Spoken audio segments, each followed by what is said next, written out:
4 చక్రాల కన్నా తక్కువ ఉన్న వెహికల్స్ని మనం అద్దెకిచ్చుకోవచ్చు. సమయం అంటే ఇంత సమయానికి కానీ ఎన్ని కిలోమీటర్ కానీ అద్దెకిచ్చుకోవచ్చు. సో బైక్ ట్యాక్సీ అనేది లీగల్ అని చెప్పేసి సెంట్రల్ గవర్నమెంట్ మనకు గుడ్ న్యూస్ చెప్పింది. సో ఇంకా భయపడకుండా ఇంట్రెస్ట్ ఉన్న వాళ్ళు బైక్ ట్యాక్సీ చేసుకోండి. ర్యాపిడోలో కమిషన్ ఎక్కువ ఉంటుంది కాబట్టి నేను ఊబర్ మీద ఆధారపడతాను. సో ఊబర్లో గో టైం 6:37. ఆర్డర్స్ ఎక్కువగా లేవు, డ్యూటీస్ ఎక్కువగా లేవని చాలామంది మెసేజ్ చేస్తున్నారు కామెంట్స్లో. సో చూస్తాను, నేను కూడా వెళ్ళి చాలా రోజులు అయిపోయింది కదా, వెళ్ళి ఎంతసేపుకి మనకు ఆర్డర్స్ వస్తాయి, ఎన్ని గంటలకి ఎన్ని ట్రిప్స్, ఎంత డబ్బులు సంపాదించాం, అలాగే బెంగళూరు నైట్ లైఫ్ మొత్తం చూపిస్తాను. Let's start the ride.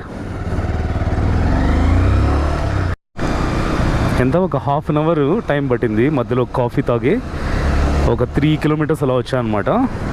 వస్తే మన